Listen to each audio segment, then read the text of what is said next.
Hello everyone, my name is Sonali Chopra. Welcome back to Sunday special episode of Around the World.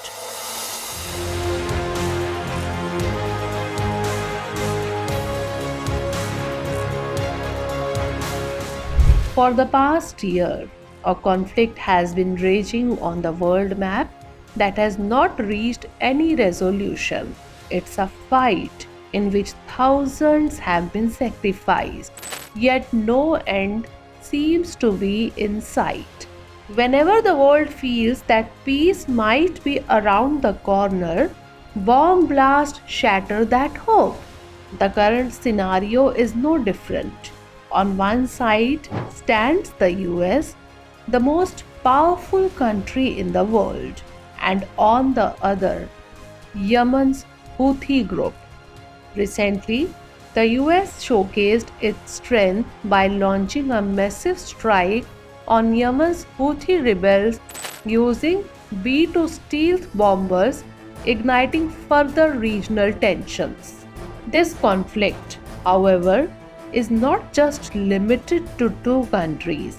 It unravels the complex web of relationships between several nations and sheds light on the intricate dynamics of global power and interest. So, the question arises, why are the US and Yemen's Houthi group at odds?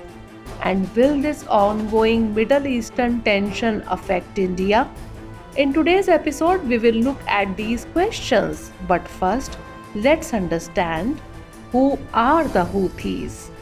The Houthi rebel, also known as Ansar Allah, have emerged as a significant player in Yemen's complex political landscape. Their rise to power and their position within Yemen has drawn international attention. Speaking of the Houthi rebellion, it originated in the 2000s as a religious and political movement opposing the Yemeni government. The roots of this conflict lie in local grievances, political injustices, and government corruption. The Houthi movement garnered widespread support by framing its struggle not just as a fight against the government or for religious laws, but as a defense of its community against government oppression and aggression. One of the pivotal moments for the Houthi group was their seizure of Yemen's capital Sana'a in September 2014. That was about the Houthis. Now let's talk about the reasons behind the dispute with the US. The war between Israel and Hamas has been ongoing for the past year, and many countries have taken sides. Some nations openly support Israel, while various groups, including the Houthis, back Hamas. The Houthis have turned the Red Sea into a battlefield for ships. According to reports, since the start of the Gaza conflict in October 2023, the Houthis have targeted over 80 commercial vessels with missiles and drones. The rebels claim they are targeting ships associated with Israel, the US, or the UK to end Israel's offensive against Hamas in Gaza.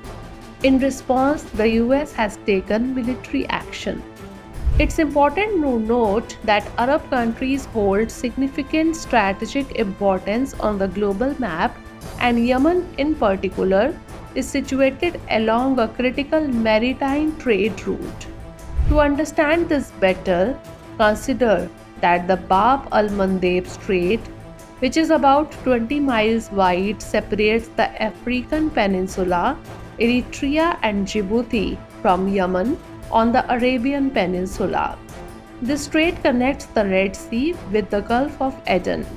Southbound cargo ships often use this route to reach Egypt, from where they transit the Suez Canal and head northward.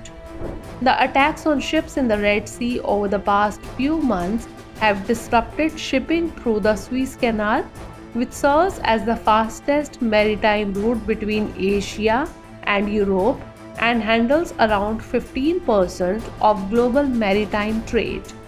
Ships carrying everything from furniture and clothing to food and fuel are now being rerouted along longer paths around Africa, causing shipping delays and increased cost.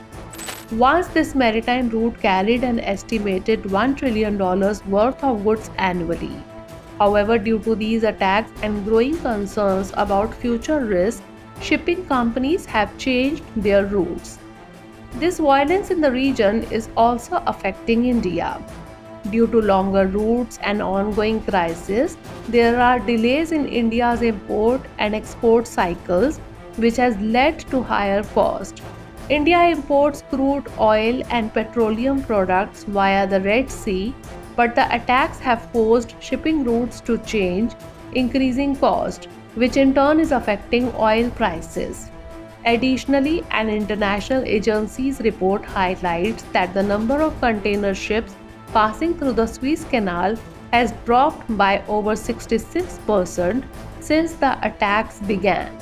Political analysts now believe that the conflict between Israel and Hamas and the tensions stemming from it show no signs of resolution. With more players joining this conflict with each passing day, it will be interesting to see whether this war ends in the near future or expands, giving rise to new equations in global geopolitics.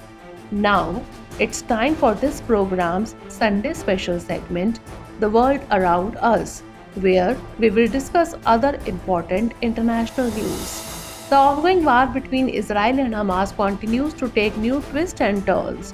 In a recent development, Israel claimed that it had killed Yahya Sinwar, the Hamas leader responsible for the 7th October 2023 attack. Israel's actions have drawn criticism from several countries, though the US has praised this move. It's noteworthy that this conflict, which began last year, has yet to reach a decisive turning point. Recently, North Korea made a major announcement by amending its constitution, defining South Korea as a hostile state for the first time. This amendment came after North Korea destroyed the road and rail links that connected the two countries. These links, which were built in South Korean funds, were symbols of inter-Korean reconciliation efforts.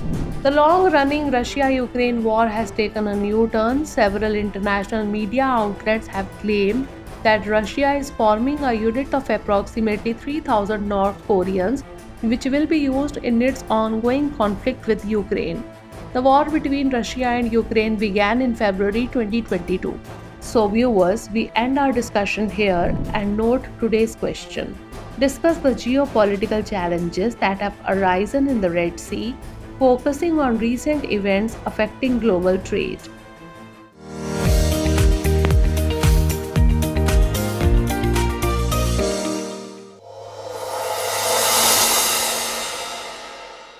For more informative content, like, share and subscribe, and do not forget to press the bell icon to get the notifications.